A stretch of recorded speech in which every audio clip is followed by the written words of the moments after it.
Hey, dragon fruit parents. You know by now that fruits are the sweetest food group in the whole wide world. Well, today I want to help you choose and measure how much sweetness is in your dragon fruits. Hi, I'm Carolyn with Blue Dragon Fruit Nursery, and we've been growing dragon fruit for over 8 years. So if ever you think that this information would really be helpful for other dragon fruit parents, please don't hesitate to share. So when I started, I wanted to know how much sugar was in my fruits. I'm really curious. I've heard about people talk about bricks or amount of sugar. So I started with one type of refractometer, and then later on I heard there's other types, and I was lost. I did not know what to use or choose or even understand how they were working. So one other thing to understand, so we talked about 5 basic tastes that your tongue can taste. So you've got salty, sweet, sour, bitter, and umami. So we're going to talk, of course, about sugar. And you may hear about bricks. Like, what's bricks? So there's a bricks of 14. Well, bricks is just the last name of a person. And what it means is the amount of dissolved solid, so the amount of sugar that is dissolved in 100 gram of fluid. So you have 100 milliliter of fluid, and let's say a bricks of 20% of that would be sugar dissolved in that 100 gram of fluid. So so we talk about percentage of sugar. So can you tell me about what it depends of? Well, it depends of the genetic of the fruit, but there's more to it. You have also the temperature and the amount of sunlight, the soil, your growing practice, and also how long it stays on the branch. And basically, why would you measure sugar? So let's say you're just like a nerd like me and you just want to know. You're a grower and you want to know the process that you've done to grow your fruit. How much sugar is in there? Is my fruit is living up to its capabilities, or I'm like totally off the mark, or maybe even better? Or you just want to see the process, like, okay, well, should I take it later, harvest it sooner? So it gives you, that's what it's going to help you with. So with the refractometers, you got 4 types. You have 2 that are very easily accessible: the handheld refractometer and the digital one. So you do have pros and cons, and this is when you're going to start thinking, okay, which one do I want? So the bricks measurement is 0 to 32 for the handheld, 0 to 85 for the digital. So bricks in a dragon fruit, what do you think it is? I've seen measurements from 8 to 24, and I think some people may have done up to 26. So this is up to 85, just to let you know. And this one doesn't need any battery, and this one will need a battery. The cost is different. Your handheld is going to be $15 to $25, and your digital one is going to be several $100s. Things to consider. The refractometer, the way it works, we call it refractometer for good reason. It refracts light.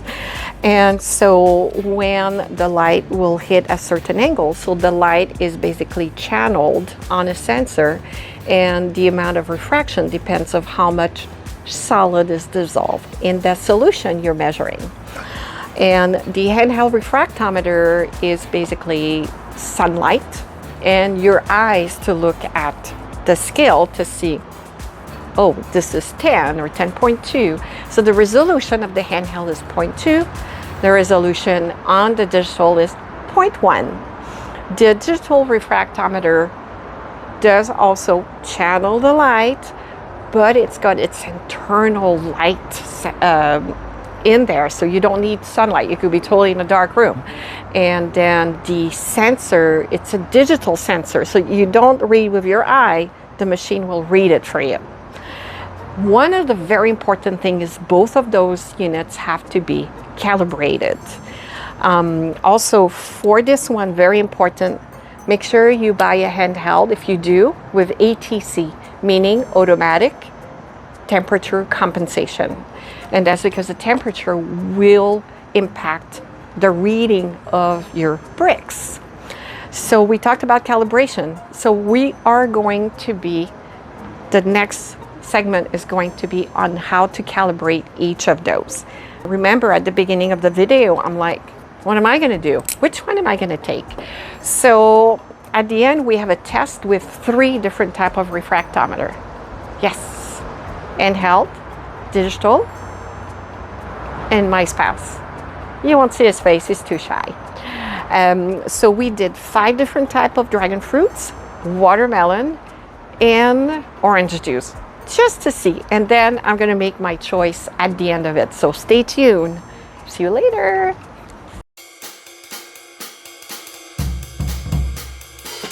Once you have your refractometer and it's the first time you use it, and I would say probably to recalibrate it on a regular basis, and that could be depending of how many times you use it, a week, a month, or per year. And it's important that your refractometer does, when you have distilled water, that it reads 0.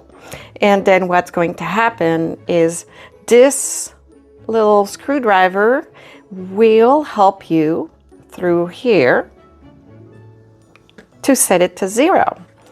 I like to use a pipette that has never been used. Sometimes, you know, you reuse the pipette over and over to get some juice from your fruits, and you may not have had it very well rinsed.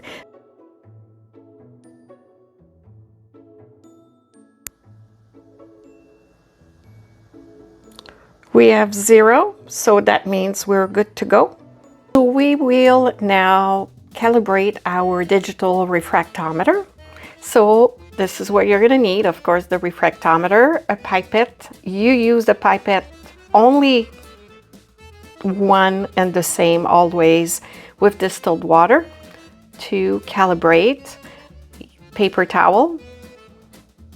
Let's turn on. So now I've got very intense light, and they say to cover the well while you calibrate. So we're going to be doing that.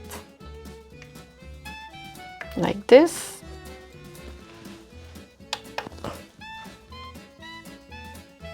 Nice. 0. This is exactly what we wanted. Done. All right, let's get the water out of there and start measuring bricks on the dragon fruits.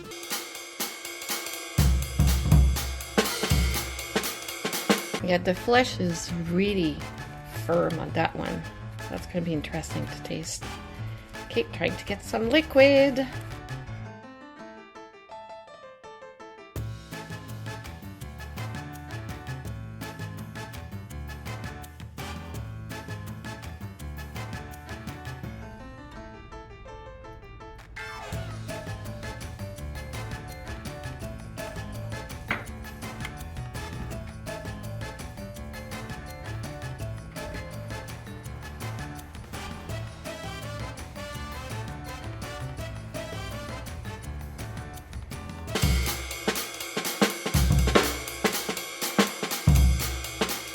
So you've seen that we have a little bit of difference with the handheld refractometer and the digital, but it's not that big.